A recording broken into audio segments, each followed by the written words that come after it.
Hello, I made this video to teach you the basics of stone prevention before I come into the room later to go over any specific advice I may have for you and answer any questions you may have. Anyone who has had a kidney stone episode has a 50% chance of having another episode in the next 10 years, so a prevention strategy is very important to reduce that risk.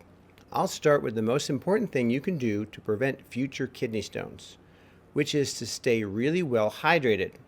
Kidney stones are crystals, usually made out of calcium and oxalate, which will only form when the urine is concentrated. Studies have found that if you drink enough to produce 2.5 liters of urine output per day, then you will significantly reduce your risk of forming new kidney stones. It usually takes about 3 liters of fluid intake to get 2.5 liters of urine output. It may take more than that if you are active outdoors on a hot day or whenever you are sweating. For those who are not familiar with the metric system, 3 liters is just under a gallon, which is about 100 ounces. It's a lot of fluid, and it's not easy to develop the habit of drinking that much fluid. However, this is the most important thing you can do to prevent kidney stones. Any liquid turns into urine, so almost any liquid can help prevent stones. However, there are 2 types of drinks that I want you to avoid because they can actually increase your risk of forming new stones.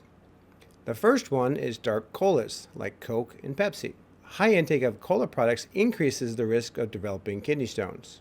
Some people believe that caffeine, which is often present in colas, can cause kidney stones.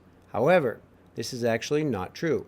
In fact, people who drink nothing but coffee or tea still see a decrease in stone formation as long as they drink enough to make 2.5 liters of urine per day. The other thing to avoid is sugary drinks. That's because if you have a gallon of sugary drinks per day, you're going to put weight on, and being overweight is a risk factor for kidney stones. It's also bad for your health in numerous other ways. So avoid sugary drinks and avoid dark colas. Any other flavor of drink is perfectly acceptable. The best flavoring of all for your drinks is lemon flavor because citric acid is a stone inhibitor. Citric acid is what makes lemons taste like lemons. So anything that's lemon flavored has citric acid in it. Again, increasing your volume of fluid that you drink is the most important thing you can do to prevent stones. There are a couple of other things in your diet that make a difference in stone formation. It's not calcium and oxalate though. We'll get to those in a minute. The 2 things in your diet that have been shown to make a difference in stone formation are your animal protein intake and sodium intake. If you limit your consumption of animal proteins to 2 servings per day or less, it will reduce your risk for future kidney stones.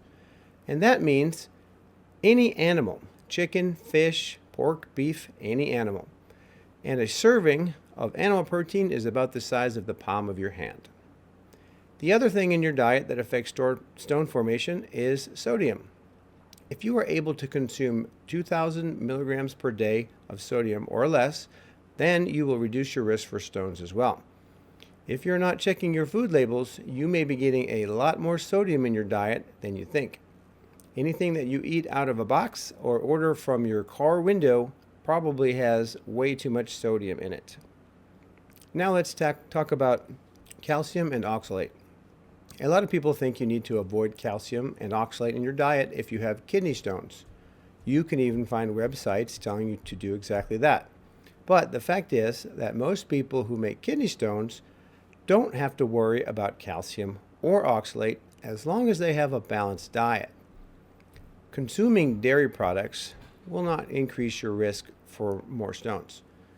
You actually need calcium in your diet for your bone health and your health in general.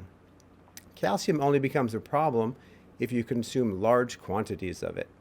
And it's actually hard to get in excess from your diet.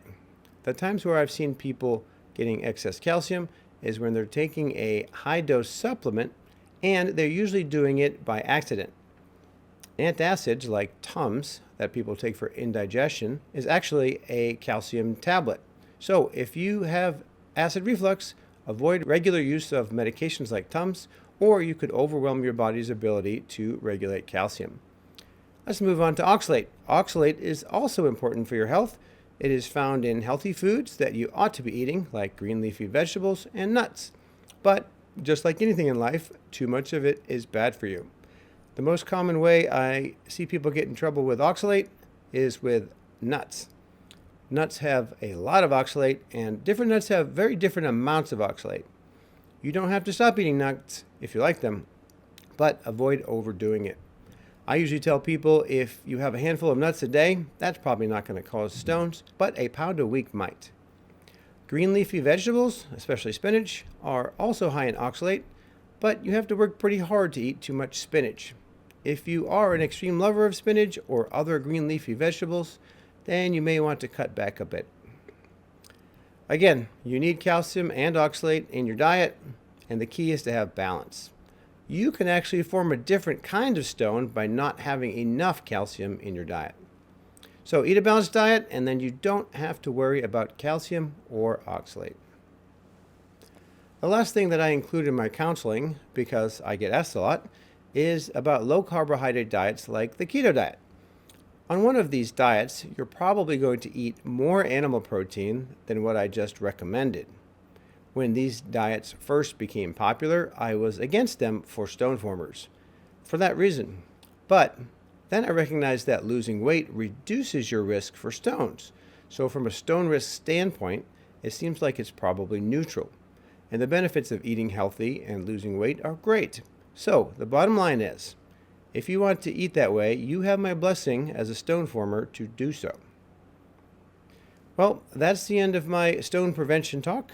I'll be in the room in a little bit to give you any specific advice and answer any questions that you have. Thank you very much.